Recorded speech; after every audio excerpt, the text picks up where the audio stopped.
말씀 보시겠습니다. 신약성경 주보에 기록된 대로 빌립보서 3장 13절부터 14절입니다. 빌립보서 3장 13절부터 14절입니다.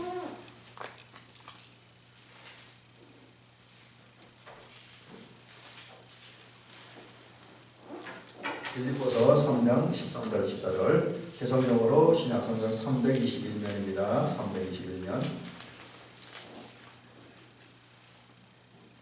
신약성경 빌립보서 3장 13절 14절입니다.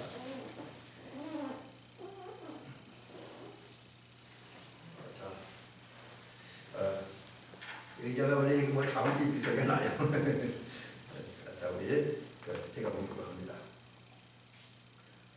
형제들아, 나는 아직 내가 잡은 줄로 여기지 아니하고 오직 한 일, 즉 뒤에 있는 것을 잊어버리고 앞에 있는 것을 잡으려고 표대를 향하여 그리스도 예수 안에서 하나님 위에서 부르신 부름의 상을 위하여 달려가노라. 아멘. 오늘 여기 주보에 있는 대로 표대를 향하여 이라는 말씀인데, 주보간의 본문에 이 말씀 그대로 표대를 향하여 달려가자 이런 제목으로 말씀을 드립니다. 저 말씀을 준비하는 과정 중에서 좀 필요한 것 같아서 찾아보니까 지금 2021년도 11월 30일 현재 제가 이건 뭐 통계청 자료라고 그래요. 뭐 통계청 자료에 의하면 2021년 11월 30일 현재 세계에는 78억 7,496만 5,732명의 사람들이 살고 있습니다. 75, 거의 80억 정도 되네요. 한국에는 대한민국입니다. 북한은 말고요. 대한민국에만 5,185만 1,427명의 이제 사람들이 살고 있다고 해요. 아마 그 자료에 따라 조금의 차이는 있을 수 있다고 생각을 합니다. 근데 대체로 한 5천만 정도의 5,200만 좀 안 되고 5,150만 좀 넘는 그런 인구가 살고 있습니다. 그러니까 땅덩어리 위에서 굉장히 많은 인구가 살고 있는 건 사실입니다. 근데 그 작년하고 이렇게 올해 그 비교하는 걸 보니까 좀 줄었더라고요. 한국 인구가 좀 줄어서 제가 지금 정확히 기억이 안 나는데 10만 명 정도 좀 줄은 것 같아요. 우리 한국 인구가. 좀 이것도 심각한 문제입니다. 제가 왜 이 얘기를 드리냐면 이렇게 지금 우리 대한민국에만 5천만, 한 5,100만 정도 인구가 살고 있고요. 세계적으로 78억의 인구가 살고 있는데 이들이 이렇게 삶을 한번 분류를 해보면 어떻게 나누냐에 따라 이제 아마 다른 양상들, 현상들이 나타나긴 해요. 근데 오늘 이제 저는 그런 관점에서 사람들이 살아가는 삶의 내용이나 그 모습들을 보면 크게 두 가지는 나눌 수 있지 않을까 그렇게 여겨집니다. 이게 뭐냐면 한 종류의 삶은 한 종류의 삶을 살아가는 사람은 방황한 사람들이 방황한다는 말을 찾아보니까 우리가 이제 사실 제가 왜 방황을이라는 말에 관심을 갖게 되냐면 우리 저 복음성가에도 세상에서 그런 찬송 있죠. 갑자기 가사가 혼란스러운데 전영대 목사님이 불렀던 세상에서 방황할 때 찬송이 있습니다. 거기 보면 방황이라는 말이 생기면서 이제 방황을 생각을 했는데 이 방황하는 사람이 실제로 현대에 많아요. 의외로 많습니다. 그럼 방황한다는 말이 뭐냐면 뭐 게으르다는 거나 아무것도 안 한다는 의미는 아닙니다. 방황은 그거 달라요. 게으른 건 아무것도 안 하는 거예요. 게으른 건 아무것도 안 하지만 방황은 좀 다르긴 해요. 열심히 삽니다. 뭔가 하긴 해요. 근데 방황한다는 말 속에는 어떤 의미냐면 열심히 살긴 하는데 분명한 삶의 목표나 방향이 없어요. 왜 사는지, 무엇을 위해 사는지 이런 목표의식도 방향도 없어요. 그러니까 열심히 사는데 갈팡질팡해. 어쩔 줄 모르고 방황도 하고 앞뒤가 맞지 않고 모순된 그런 삶을 살아갑니다. 이게 이제 방황하는 삶이라고 하는 거죠. 근데 반면에 이걸 제가 어떻게 정의를 할까 이렇게 생각을 해보다 제 나름대로 정리한 건데 삶의 현장에서 항상 순간순간에 충실하는 사람이 있습니다. 충실한 내용 있는 사람을 살죠. 그래서 이들은 뭐 어쩌면 그렇게 바빠 보이진 않아요. 또 많은 일을 하는 것처럼 보이지는 않습니다. 근데 분명한 거는 많은 일을 하지 않고 바빠 보이지는 않은데 이들은 뭔가 좀 내용이 있고 의미가 있고 가치가 있어요. 실속 있는 삶을 삽니다. 여러분 우리 주변에 보면 실속이 그런 사람들 많지요. 뭔가 열심히 하긴 하는데 아무것도 이루지 못하는 사람, 내용도 의미도 가치도 없는 바쁘기만 한 사람들이 있고요. 어떤 사람들은 물론 바쁘게도 살지만 그렇게 바쁜 것 같지도 않은데 뭔가를 이루어가는, 또 뭔가 좀 이렇게 잘 살펴보면 그 사람의 삶이 내용이 가치가 있어요. 여러분 우리 장로님이나 권사님들의 삶, 또 저의 삶도 이렇게 한번 살펴본다면 이 두 분 중에 어디에 속할까요? 과연 우리가 내용이 있는, 어떻게 하면 그렇게 많이 바쁜 것 같지는 않지만 내용 있는 삶을 살았습니까? 아니면 바쁘고 분주하게 움직이긴 했는데 아무것도 이루지 못한 무의미하고 무가치한 그 삶을 살았습니까? 예, 우리 성도들은 첫 번째 같이 그런 비극적인 삶을 살아서 곤란할 것이죠. 방황하는 삶을 살아서 안 돼요. 아무리 바빠도 갈팡질팡하는, 목적도 내용 없이 내용도 없이 갈팡질팡하면 안 됩니다. 그 성도들은 좀 덜 바쁘더라도 되게 열정적이지 않은 것 같은데 정말 무언가를 이루어가는 실속 있는, 좀 내용 속이 팍찬 인생을 살아가는 저와 여러분들이 될 줄 믿습니다. 자, 그러다면 어떻게 해야 되냐? 왜 사람들이 방황하느냐? 갈팡질팡하는 게 목표가 없기 때문에. 왜 사는지 목표가 안정있기 때문에요. 근데 덜 바쁘더라도 뭔가를 이루어가는 사람은 목표가 있습니다. 목표가 있어요. 그 목표가 있는 사람들은 바쁘지 않아도 그 목표가 있기 때문에 목표를 따라, 계획을 따라 움직입니다. 그러니까 이런 사람들은 그렇게 서두르고 분주하고 그렇게 당황하고 그러지 않아도 삶 속에서 하나하나 뭔가를 이루어가고 그 내용은 있는 삶을 살아가게 되더라고요. 그런 면에서 본다면 이 목표를 정한다는 것 매우 중요한 겁니다. 목표를 잘 정하면, 또 목표가 분명하고 확실하면 이제 그 내용 있는 삶을 살 수도 있고, 또 여러 가지 당면한 상황과 환경 속에서 잘 대처합니다. 오늘 말씀을 준비하다 보니까 이런 재미난 얘기가 있더라고요. 재미난 것보다 좀 이런 의미 있는 내용이 있습니다. 그것은 이제 프랑스 군대에서 있었던 얘기입니다. 그 프랑스 군대를 이제 프랑스의 영웅은 나폴레옹이잖아요. 나폴레옹이 이제 전쟁을 하는 중에 군대를 이끌고 알프스산을 넘어가게 됐대요. 여러분 알프스산은 험하잖아요. 저도 이제 옛날에 그 성지순례 갔다가 알프스산 갔다 왔는데 이 경사가 엄청납니다. 그리고 거기에는 눈이 엄청 많아요. 눈이 엄청 많습니다. 근데 이런 산을 이제 군대를 이끌고 나폴레옹 장군이 넘어가다 보니까 군들이 지친 거예요. 얼마나 지쳤니? 아무것도 할 수 없는 게 그걸 갖다 탈진 상태에 이르렀다니요. 아무것도 할 수 없는, 도저히 움직일 수도 없는 상황에 이르렀다고 합니다. 그러니까 이제 그 알프스산을 넘어갈 수 없게 되고, 알프스산을 넘지 못하면 이 나폴레옹 군대는 주어진 임무를 감당해야 할 작전 수행을 할 수가 없는 상황에 이르게 됐죠.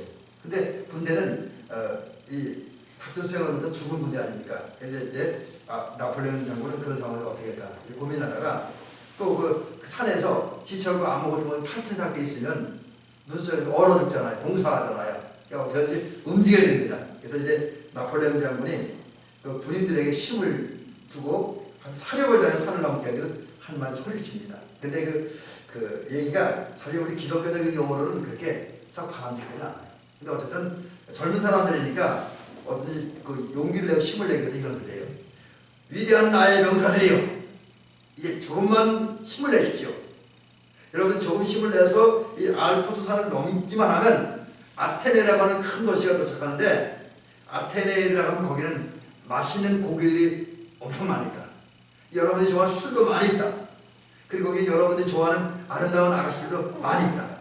그런데 그런 아테네에 가서 준비된 많은 좋은 음식과 고기와 술을 먹고 또 아름다운 여자들과 재미있는 시간을 가지려면 여러분은 이 힘을 내서 무조건 알프스산을 넘어야 됩니다.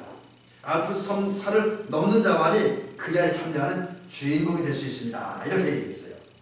그런데 이 말을 듣고 이 군대들이 힘을 내요. 사력을 다해요. 그래서 사력을 다해서 물론 힘들었겠죠. 사실 저도 이렇게 군대 생활 산 넘는 훈련을 많이 했으면 엄청 힘들거든요. 근데 엄청 힘들었지만 살아야 되니까 또 자기들 뭐지 나폴레옹 장군 한 말 있잖아요.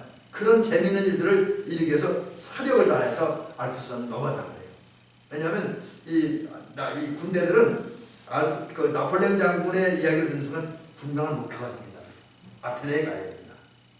그리고 거기서 맛있는 고기를 먹어야 된다. 맛있는 음식을 먹어야 된다. 아름다운 아가씨들 만나고 놀아야 된다. 뭐 이런 목표의식이 생겼다고 해요. 그러니까 그 목표의식이 생기니까 그 목표를 위해 사력을 다한 거예요. 그래서 결국은 알프스산에서 얼어 죽지 않고 모든 병사들이 산을 넘었고 그리고 거기 가서 나폴레옹 장군이 말한 대로 맛있는 음식도 먹고 즐기기도 했고 또 그들이 꿈꾸던 작전도 계획했던 작전도 완수할 수 있었다라는 이야기가 있습니다.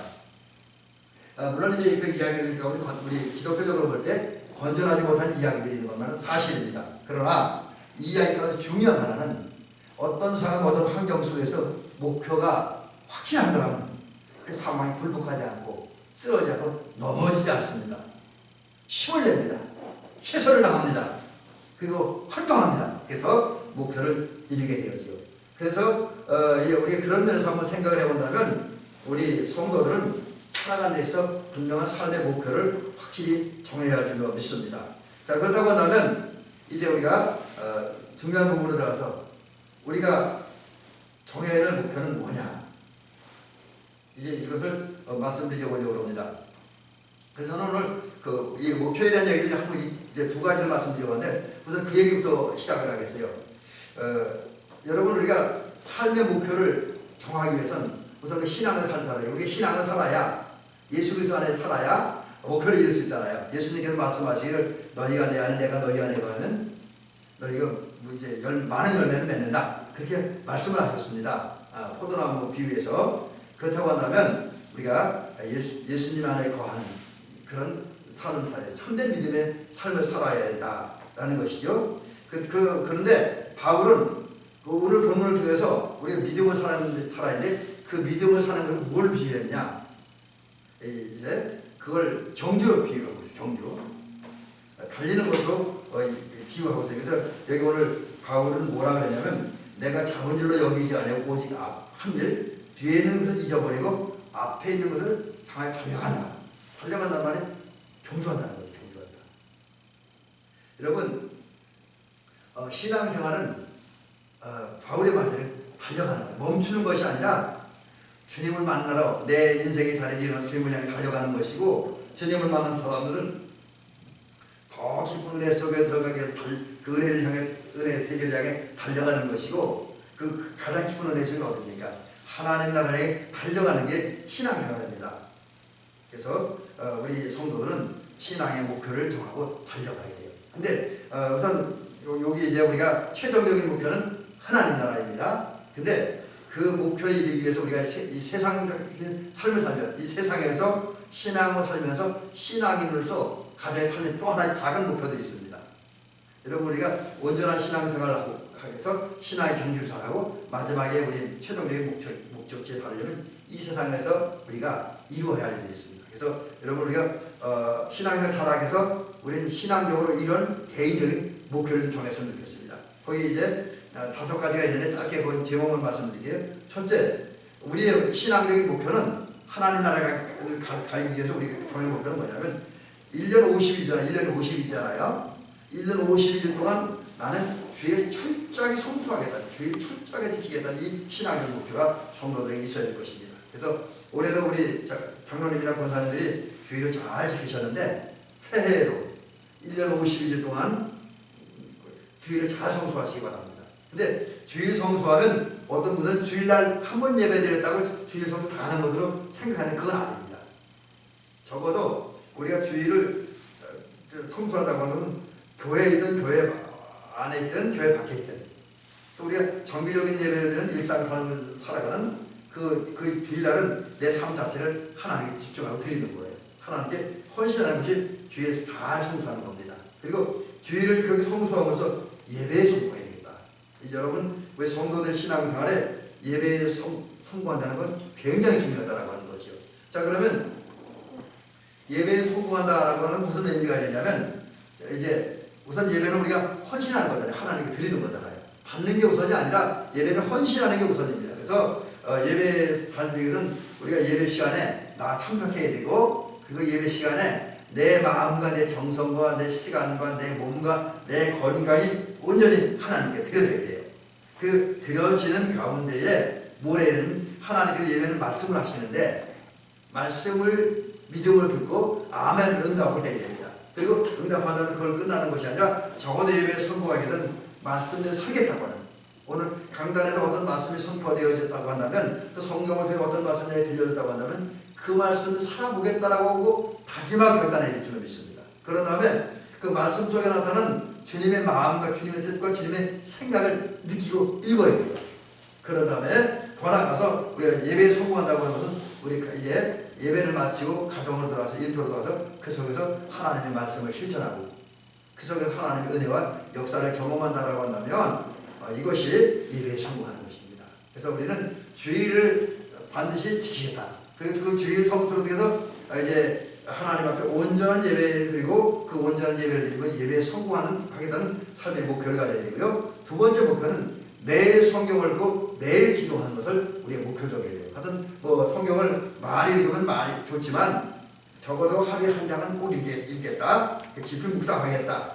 그런 식이고, 그리고 이제 정해진 시간 기도해야 되겠다. 그리고 또 이제 늘 기도하는 마음과 자세로 살아가겠다는 목표를 정해야 될 줄로 믿습니다. 이것이 우리가 하늘나라를 향해 가는 성도들이 가져야 할 작은 목표이고, 세 번째 목표는 우리가 이제 요즘 사람들 참 이 부분에 개념들이 약해지는데 적어도 나는 반드시 복음 전해야 되겠다. 그래서 적어도 한 사람 이상, 또 가능하면 세 사람 이상 전도해야 되겠다는 목표를 정하고 끊임없이 전도하는 저와 여러분들이 될 줄로 믿습니다. 그 다음에 범사에 감사해야겠다. 왜? 그건 하나님의 뜻이니까. 그래서 내가 모든 일에 감사함으로 하나님의 뜻을 이루는 것을 우리 삶의 목표로 정하고 새해를 살아가는 저와 여러분들이 될 줄로 믿습니다. 그래서 오늘 데살로니가전서 5장 18절에 뭐라 하십니까? 범사에 감사하라. 이는 그리스도 예수 안에서 너희를 향하신 하나님의 뜻이니라 그랬습니다. 그래서 우리는 새해 이 말씀 그 범사에 감사함으로 하나님의 뜻대로 사는 것을 나의 삶의 목표로 정해야 되겠다라는 것이죠.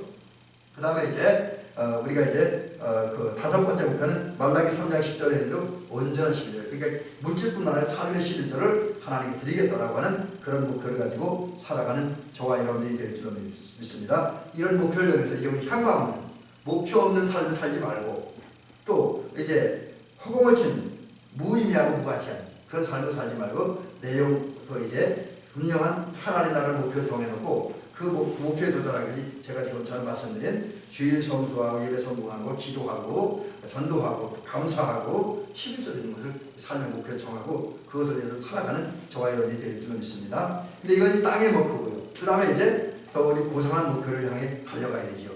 여러분, 바울은 신앙의 목표를 향해 달린다 그랬어요. 근데 그 신앙의 목표를 향해 달릴 때 무슨 생각을 했냐?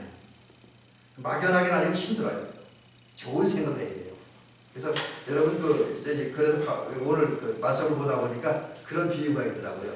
그 바울을 그 생각을 이제 얘기하면서 그런 비유를 했던데, 올림픽에 출전한 선수들은 왜 올림픽을 출전하느냐? 그리고 올림픽 나가기 위해서 내 선수들은 그렇게 죽을 고생하고 시합을 합니다. 이유가 있다는 거죠. 물론 이제 그 실력에 따라 목표가 좀 다르긴 합니다만 적어도 어느 정도 수준급의 실력을 갖춘 사람들은 올림픽에 나가서 열심히 운동하고 열심히 시합해서 우승하고 1등하고 금메달 시상대에 서서 금메달을 목에 거는 것을 생각하면서 연습을 하는 거예요. 저희도 그 전에 지금은 이제 코로나 때문에 안 하고 이제 뭐 이런저런 일들 잘 안 하지만 그 전에 우리 장로님도 아셨을 거예요. 저도 그래서 폐암을 장로님도 연애에서 보셨을 테니까 우리 연애 그 감리교 본부에 탁구 시합을 하는데 우리 목사님 가서요. 그때 왜 가냐면 우리 모여서 연습하거나 갈 때 무슨 생각은 우리 이번에 우승해서 트로피 하나 가져오겠다. 3번 우승은 트로피 영원히 우리 거니까 그걸 목표로 우리 목사님도 한때 열심히 운동을 했던 기억이 지금도 납니다. 이제 바울도 지금 신앙의 경주를 해요. 그래서 신앙의 경주를 하는 가운데 작은 목표, 지금 제가 조금 전에 말씀드렸던 그 5가지 목표를 정했었고요. 보다 이제 높은 목표를 향해 달려갑니다. 근데 그 바울이 무엇을 목표로 무엇을 생각하고 달렸느냐? 이 바울의 최종적인 목표고, 또 이제 달려가는 과정 속에서 여러 가지 일들이 생길 때 바울 생각 속에는 마음속에 늘 그것이 있었어요. 아마 바울도 그것이 없었다고 한다면, 이것이 없으면 신앙의 경주를 하는 가운데 지치고 피곤할 때가 있잖아요. 힘들 때가 있잖아요. 고통스러울 때가 있을 텐데, 아마 이것이 없었다고 한다면 바울도 포기했을지도 모릅니다. 근데 이게 있었기 때문에 포기하지 않고 달려갔어요. 그게 뭐냐면 오늘 보는 14절에 보니까 하늘에 부르신 상을 위하여 달려간다 했어요. 오늘 여기 14절에 뭐라고 이렇게 정확히 기록했냐면, 그리스도 예수 안에서 하나님이 위에서 부르신 부름의 상을 향해 달려간다. 상을 위하여 달려가노라, 이렇게 얘기해요. 이 말씀을 한마디로 하면 바울은 하늘에서 상 받기 위해서, 하늘나라에서 상 받기 위해서 달려간다는 거죠. 그게 뭡니까? 우리가 하늘나라 상하면 쉽게 생각할 수 있는 것이 이제 저거잖아요. 멸류관, 영광의 멸류관, 생명의 멸류관, 자랑의 멸류관을 얻기 위해서 달려가는 거지요. 이걸 생각하면 달려가는 거예요. 여러분, 우리 성도들도 그렇게 될 줄 믿습니다. 여러분, 사실 우리가 물론 세상에서도 우리가 목표 정하고 살아야 될 부분이 많고, 또 세상에 가치 있는 것들이 많이 있습니다. 그런데 여러분, 세상에서 얻어지는 것들, 그것은 뭐 권력이든 명예든 돈이든 좋은 것이긴 하지, 가치 있는 거긴 해요. 그 나름대로 의미가 다 있어요. 그렇지만 그것은 우리 성경 표현되는, 야고보서 표현되는 구름 같은 것이고 안개와 같은 것입니다. 결국 사라지고 없어져요. 오늘 유튜브 보니까 모 가수가 어느 방송에서 상을 타고 인사할 때 그런 얘기 했더니, 감사 인사를 하면서 이 인기가 언제 사라질지 모르지만 그러나 감사합니다, 뭐 그런 얘기를 하더라고요. 그렇죠? 연예인들의 인기도 사라지고, 아름다운 젊은이들의 아름다움도 때가 좀 사라집니다. 안개처럼, 구름처럼. 또 어떤 부자들은 한 대 돈이 많아서 그 돈도 어느 순간에 사라져버리는 그거예요. 그런데 여러분, 하나님께서 준비하신 하늘의 상은 사라지지 않잖아요. 하늘의 상은 사라지지 않습니다. 그러므로 우리는 하늘나라 상을 바라보고 살아가는 저와 여러분이 되는 줄 믿습니다. 여기 이렇게 어리석게 사는 사람들이 있어요. 우리 절대 이렇게 살면 안 됩니다. 제가 이 말씀을 준비하는 과정 중에서 아주 의미 있는 얘기를 하나 봤는데, 그래서 잠깐 소개해드릴게요. 어떤 소년이 길을 가다가, 우리나라 사람 아닙니다. 외국 사람인데 길을 가다가 길에서 돈을 주셨어요. 돈을 줬는데 아마 미국 돈인가 5달러 줬대요. 한국 돈 4,000원 정도 된다. 지금 돈은 계산은 모르겠는데 그 당시 돈 4,000원 정도 된다 그래요. 근데 아마 이게 꽤 오래전 얘기네요. 지금 아마 1달러가 1,200원 하는 걸로 알고 있는데 5달러에 4,000원 정도 하면 그냥 800원 정도 할 때니까 굉장히 오래전 얘기네요. 근데 이 5달러를 주신 이 소년이 그 돈을 가지고, 소년이니까 큰 거 말하겠어요? 자기가 먹고 싶은 거, 사고 싶은 거 다 샀대. 장난감 사고 먹고 싶은 거 샀대. 그리고 나서 이 소년이 느끼니, 야, 이 돈 대단하구나. 돈의 힘이 좀 대단하구나. 전에는 아이스크림 사 먹고 싶어도 못 사 먹었는데, 전에는 좋은 장난감을 사도 돈이 없어서 못 샀는데, 야, 돈 이거 있으니 살 수 있구나. 그래서 결국 돈이 최고다, 이런 생각을 했대요.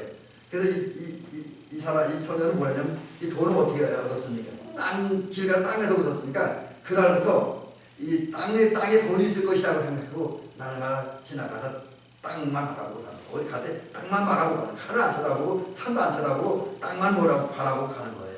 그러다가 이제 눈에 띄는 것 같으면, 이거 돈이 될 만한 게 있다. 그러면 다 주는 거예요. 이거 뭐든, 단추든, 핀이든, 동전이든, 물건이든 다 주셨어요.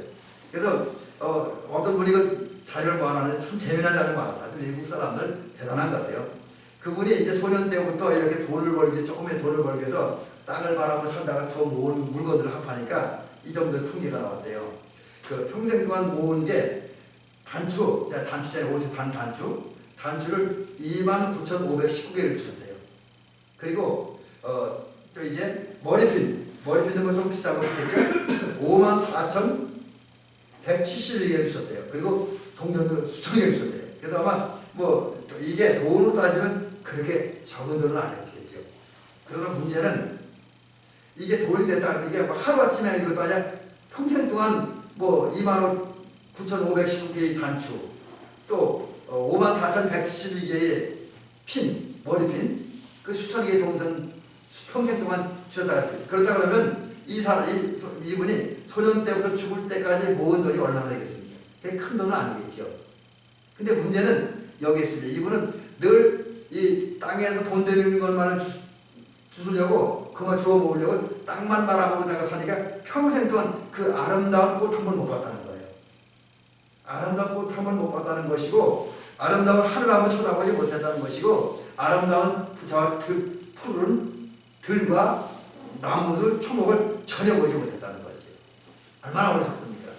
돈 몇 푼 그거 주워보겠다고 다른 좋은 걸 다 잊어버린 거예요. 근데 여러분, 제가 왜 얘기하냐면 현대에 있는 것 자체를 못하면 땅에 있는 것, 권력, 명예, 돈, 인기, 향락 이런 거를 얻으려고 그걸 바라보고 그것만 추구하다 보면 진정으로 중요한 것을 놓칠 수 있습니다. 하늘 잃어버려요. 그건 하나님 나라를 잃어버리고 주님을 잃어버리고 생명을 잃어버리고 영생을 잃어버릴 수가 있다고 하는 거지요. 여러분, 우리는 이런 별 가치하고 무기력한 것을 바라보다가, 무의미한 것을 바라보다가 중요한 것, 가치 있는 것, 그 중에 예수님을 잃어버리고 하나님을 잃어버리고 또 생명을 잃어버리고 천국을 잃어버리는 그런 어리석음을 도하지 말아야 할 줄을 믿습니다. 그래서 우리는 바울 사도가 하늘의 부르심을 상을 향하여, 하늘의 상을 향하여 달려간다 했습니다. 곧 멸류관 얻기 위해서, 하나님 나라와 멸류관 얻기 위해서 달려간다고 했습니다. 여러분, 우리도 최종적인 목표는 하나님 나라에 두시고 하나님 나라에서 받은 상을 목표로 삼고 그 상에 살아야 됩니다. 특별히 여기 중요한 건 우리가 이제 신앙생활 경주라는 걸 알았고 내 인생의 목표를 하나님 나라로 정했고 하늘나라에서 받은 상급을 정했다고 한다면 한 단 더 나가야 돼요. 그걸 목표로 삼는 것만 가지고는 안 된다고 하는 거죠. 목표를 정했으면 오늘 본문에 또 나옵니다. 달려가야 돼요. 여러분, 오늘 본문 14절에서 바울이 뭐라고 고백을 합니까? 마지막 고백입니다. 이게 여기 혁대를 향하여 그리스도 예수 안에서 하나님 위에서 부르신 부름의 상을 위하여 달려가노라. 여러분, 아무리 하나님 나라를 목표로 했고 또 하나님 나라에서 상 받는 걸 삶의 목표 정했다고 해도 거기에 머무르면 하늘나라 못 가요. 하늘나라에서 상 못 받습니다. 그 다음 해야 돼요. 적어도 목표라는 것을 이루려면 곧 하나님 나라에 들어가고 또 이제 하나님 나라의 상을 받으려면 오늘 본문에 바울이 말한 대로 달려가야 돼요. 바울이 말한 것은 달려가야 됩니다. 달려간다는 말은 어떤 의미가 있냐면 뭔가 한다는 거예요. 뭔가 한다는 겁니다. 그래서 이거 오늘 되게 달려간다는 말을 저 원어로 찾아보니까 디오코라고 하는 말인데 뭐 빨리 움직인다, 서두른다, 급히 가다, 성취하려고 노력한다, 얻으려고 애쓴다, 그런 의미를 가지고 있습니다. 그런 뜻이 있더라고요. 자, 이 말에 의하면 또 바울이 살아간 삶의 모습을 보면 적어도 우리가 하나님 나라와 하나님 나라에서 받은 상급 멸류관을 우리 삶의 목표로 정했다고 한다면 그 나라에 가기 위해서, 하나님 나라의 백성 되고 하나님 나라에 들어가기 위해서, 또 하나님 나라에서 멸류관 받기 위해서 우리는 뭔가를 해야 해요. 절대로 머물러 있어서는 안 된다는 거죠. 잠들어 있어서 안 된다는 거죠. 정말 온전한 하나님 나라 백성이 되기 위해서, 또 온전한 하나님 나라 백성의 행복을 누리기 위해서, 생명을 얻기 위해서 급한 마음으로 열정을 가지고 뭔가를 움직여요. 뭔가를 해요. 끊임없이 주님을 기쁘게 해드리기 위해서 하나님 나라에 들어가서 뭔가를 해야 됩니다. 여러분, 특별히 우리가 하나님 나라에 들어가는 건 뭐라 그럽니까?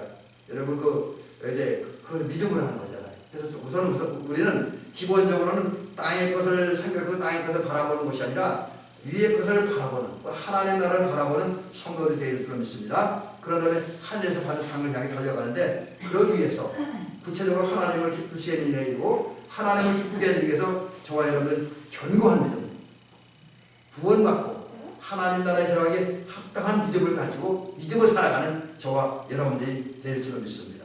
그리고 우리가 하나님 나라에 들어가고 하늘나라에 상 받기 위해서 하나님의 형상을 회복한 사람들, 거듭난 사람 최고의 특징인 마음을 다하고 뜻을 다하고 힘을 다하고 목숨을 다하고 성품을 다하여 우리 하나님을 사랑해야 됩니다. 하나님 제일 사랑해야 돼요. 뜨겁게 사랑해야 됩니다. 그것보다 하나님을 더 많이 사랑해야 됩니다. 그리고 그 마음을 가지고 이웃을 사랑해야 됩니다. 주변에 있는 사람들, 이 시대에 우리가 같이 살고 있는 사람들, 우리의 관심과 사랑을 필요로 하는 사람들을 사랑해야 돼요. 어떻게?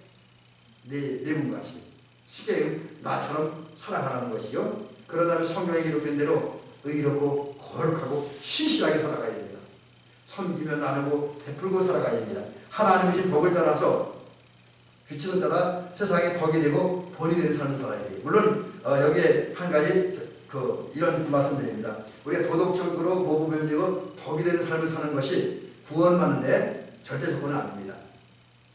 그러나 구원받는 사람들, 하나님의 은혜로 구원받고 하나님의 자녀가 되고 하나님의 백성들인 사람들의 삶은 또 다른 의미가 따라요. 비록 그 구원의 절대적 조건은 아니지만 구원받은 자답게 살아야 된다는 거죠. 하나님의 자녀답게 살아야 된다는 거죠. 하나님 나라 백성답게 살아야 된다는 거죠. 그러기 위해서 우리는 모범적이고 덕스럽고 또 윤리적으로 합당하고 세상 규칙과 법도 잘 지키는 저와 여러분이 될 줄로 믿습니다. 물론 이런 삶은 시원하긴 해요. 힘이 들긴 해요. 세상 속에서 살다 보면 힘이 들긴 합니다. 그러나 그래도 목표를 정하고 달려가야 돼요. 왜? 여러분 사실 우리가 목표를 정하고 달려간다고 보면 그 꼭 목표에 다다르게 합당한 모습을 사는 건 아니잖아요. 우리가 솔직히 하나님 나라를 바라보고 하나님 나라에 들어가고 하나님 나라에 상받는 걸 목표 산다고 해도 살다 보면 우리 하나님 나라 백성은 부족한 모습, 좀 아쉬운 모습, 좀 잘못된 모습을 살기도 하는 때가 많아요. 하나님 나라 백성이라고 하면서도 세상 사람은 똑같은 모습을 살기도 하고 죄도 범하고 허물도 많고 실수도 해요. 그렇지만 그래도 하나님 나라에 들어가 상받는 것을 목표로 한 사람과 그렇지 않은 사람과의 삶은 차이가 있다는 거죠. 여러분 여기 제가 마지막에 중요한 예화를 하나 말씀드리고 말씀을 마치려고 합니다. 그게 뭐냐면 이게 이제 목표를 향해 산다는 것이 얼마나 중요하다는 거예요. 목표를 1985년에 미국의 뉴욕에서 마라톤 대회가 열렸다고 합니다. 근데 이 마라톤 대회에 많은 선수들이 참석했는데 그때 그 대회에 참석한 선수 가운데 한 분이 린다 다운이라고 하는 사람이 있었다고 해요. 근데 이 린다 다운은 정상인이 아닌 장애인이었습니다. 목발을 양겨드랑이 사이에 끼어야 걷는 사람입니다. 뛸 수도 있고요. 그런데 이런 그 장애인이 정상인들과 함께 마라톤 전 코스인 모든 코스인 41.19km를 달리기 시작합니다. 다른 사람 선수들이니까 또 아마추어들도 저 선수는 뭐 2시간 내외에 들어오고 아마추어들도 저희 고등학교 선배 보니까 한 4시간 정도 41.19km 들어온단 말이에요. 근데 이분은 장애인이다 보니까 12시간이 걸렸습니다. 다른 사람보다 물론 3배, 4배 더 걸려요. 일반인보다도. 거의 하루 이틀 뛴 거예요. 얼마나 힘들었겠습니까? 장애인 상태에서. 근데 이 사람이 물론 성적은 좋지 않고 기록도 좋지 않았죠. 거의 꼴찌죠, 이 정도. 근데 린다 다운이 달리는 모습을 많은 사람들이 지켜봅니다. 꼴찌도 아니면 다 지켜봐요. 그리고 막 눈물을 흘리며 박수를 보내요. 그 결과 린다 다운이 결국은 12시간 만에 41.19km를 목발을 다 달립니다. 그 후에 이제 미국 대통령이었던 레이건 대통령도 축하하며 격려의 전을 보냈다고 해요. 근데 여러분 저는 이 이야기가 하나의 마라톤 선수 이야기로 들릴 수 있지만 중요한 교훈이 있다고 생각을 합니다. 그게 뭐냐면 아까 조금 전에 말씀드린 것처럼 우리는 아무리 은혜 많아서도 아무리 신령해도 아무리 성경 충만해도 은사가 많아도 그래서 그것 때문에 하나님 나라를 바라보고 하나님 나라를 향해 산다는 사람들도 살다 보면 언행을 통해서 실수하고 잘못되어 있습니다. 허물도 많습니다. 그런데 그렇지만 이때 하나님 나라와 하나님 나라의 상을 바라보고 사는 사람과 그렇지 않은 사람과 다르다고 하는 거죠. 주님은요 물론 우리 어떤 데는 완전하라고 요구하지만 그럼에도 불구하고 그 완전을 요구하시지만 그러나 주님은 우리의 부족함과 연약함과 한계를 아셔요. 때문에 우리가 비록 100%는 아니고 다시 말하면 온전하진 않을지라도 하나님 주신 말씀을 따라서 살기를 원합니다. 하나님 나라를 목표로 삼고 하나님 나라의 상을 기대하면서 그걸 목표 삼으면서 최선을 다해서 믿음을 살고 기도하며 살고 사랑하며 살고 순종하며 살고 의롭고 정직하게 살려고 하는 사람들, 그 목표를 가지고 그런 삶을 애쓰는 그 모습 자체를 귀히 여기시고 존중하시고 사랑하신 줄 믿습니다. 우리가 좀 실수하다 포기하면 주님도 어쩔 수 그냥 그것을 놔두는 거예요. 그 은혜 안 줍니다. 그러나 적어도 우리가 어떤 거룩한 목표를 정하고 그것을 끊임없이 달려가면 주님께서 그것 자체를 귀히 여기시고 또 그런 가운데 때로는 우리 죄를 용서도 하시고 때로는 부족함 채워주시는 가운데 우리가 목표를 잘 달려가게 하고 결국 목표에 도달하게 하실 줄 믿습니다.